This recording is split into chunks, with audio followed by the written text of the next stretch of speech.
He would love nothing more than to divide our country based on race, religion, gender, orientation, or immigration status. Because this is the only way he knows he can prevent the solidarity of us working together across all of our differences. You know, it's really quite interesting how people have tried to manipulate people and how to intimidate people and change their minds. This has been going on since we've been in America. You know, you go back to the days of slavery. We're living in a time where if you don't toe the line, if you don't agree with the mainstream narrative, you get attacked. And nobody knows this better than Ben Carson. You have people in Congress, folks like Ilhan Omar, who spend all their time screaming about oppression and racism. But then you have Dr. Ben Carson, a man who actually lived through poverty, a man who became a world-renowned neurosurgeon, standing up and saying no. I'm not a victim.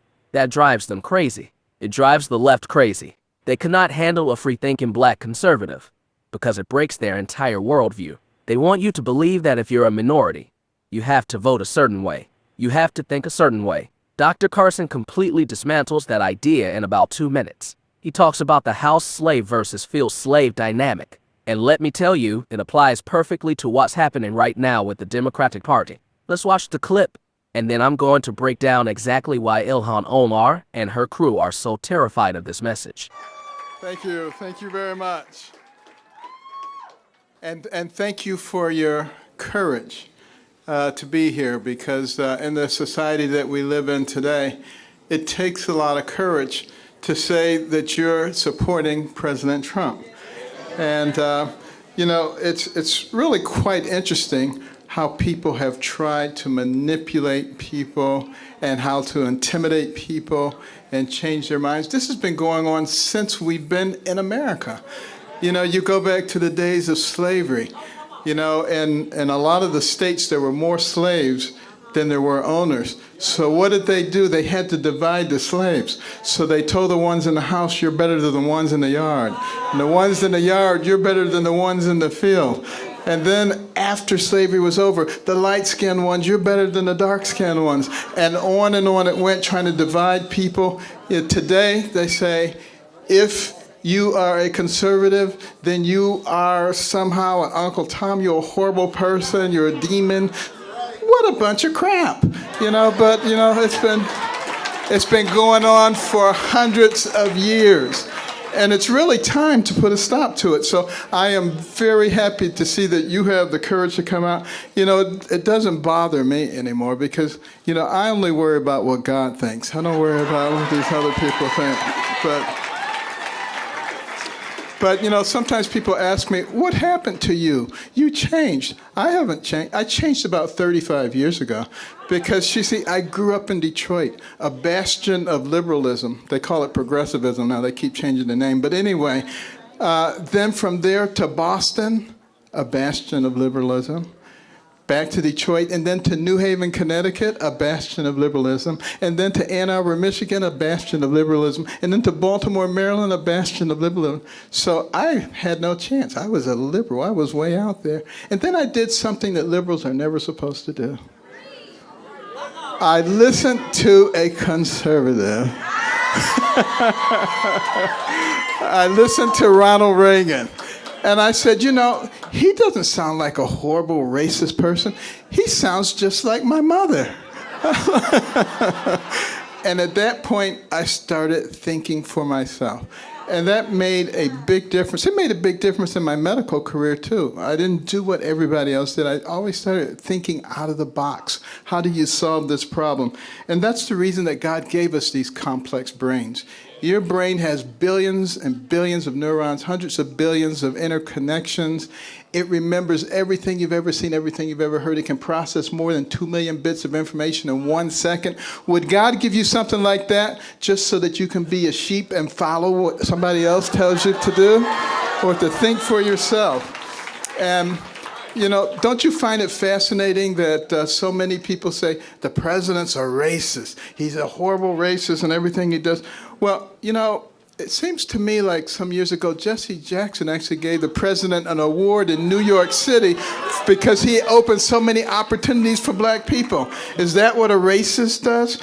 And then when he moved to Palm Beach, he was right on the forefront to fighting the clubs who were not admitting Jews and blacks. Does that sound like what a racist would do? He is the one who finally got the Second Chance Act done. Does that sound like what a racist would do? When he took office, he brought the office of HBCUs to the White House so it could get appropriate attention, more money than ever. Opportunity zones so that people could take this money and direct it to the places where people did not have opportunities before. An economy where you have the lowest unemployment rates for black people in history. And it goes on and on and on. Let me tell you something. If he's a racist, he's an awfully bad one. He needs to go get a lesson from the real racists. The people who look at somebody like you and me and they say, because your skin is a certain color, you have to think a certain way. And if you don't, there's something wrong with you. And they start calling you names. Those are the real racists. But you know, the president believes that a rising tide lifts all boats. He doesn't believe in identity politics, and that's why he's doing things that work for everybody. And we should be happy about that. And the media, they like to pick on him, any little thing. You know, he's not perfect. I'm not perfect. You're not perfect. The only one who ever was perfect was Jesus, and they crucified him. So, you know, think about this. And we need to just look at the big picture. Think about all the incredible things that are happening. Think for ourselves and be missionaries. Go out and talk to your family, talk to your friends, help them to realize, because see, if all they're doing is looking at certain media, they don't even know about these things that we just talked about that he has done. And so they can perpetrate this horrible image of him being a bad person. It is absolutely not true. I work with him all the time. He's a wonderful person. He's become a good friend. You remember during the campaign when we were having a debate and I couldn't hear my name. I came out, I stood there, I was waiting to hear everybody else gleefully walk past. He was the only one who stood with me until they straightened it out. That's the kind of person that our president is. He is my friend, and he will be your friend as you get to know him. Ladies and gentlemen, the 45th president of the United States, Donald J. Trump. Why make them believe there is no hope? Make them believe they are the victim. Did you catch that? That, right there, is the playbook. Ben Carson is exposing the mechanism of control. He's saying that the modern liberal establishment, the same one Ilhan Omar champions, relies on keeping people angry and feeling helpless. Because if you feel helpless, you need the government to save you. You need them to rescue you. And here is where the Ilhan Omars of the world get it so wrong. You see, Ilhan has this deep-seated hatred for Donald Trump. We all know it. It's Trump derangement syndrome turned all the way up. And that hatred has completely clouded her judgment. She looks at a man like Ben Carson, a brilliant, gentle, thoughtful man.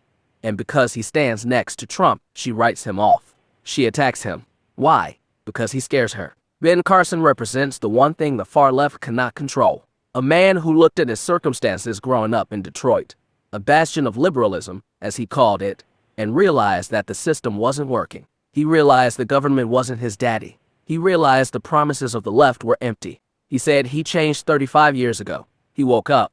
When you listen to Ilhan Omar speak, it's always about division. It's always about us versus them. It's always about how America is fundamentally broken and racist. But then you hear Carson, and he's talking about unity through independence. He's talking about refusing to be a field slave managed by elites. The reason Ilhan Omar and the squad attack this administration and men like Carson so aggressively is because they don't have an answer for his success. They can't explain him. If America is so terrible, how does a poor kid from Detroit become one of the most famous brain surgeons in the world and a cabinet secretary? Their narrative falls apart the moment Ben Carson speaks. So instead of listening, they attack. Her hatred for Trump is so intense that she'd rather tear down a successful black role model than admit that maybe, just maybe, conservative policies can actually help people rise up. Carson is right. He left the plantation 35 years ago.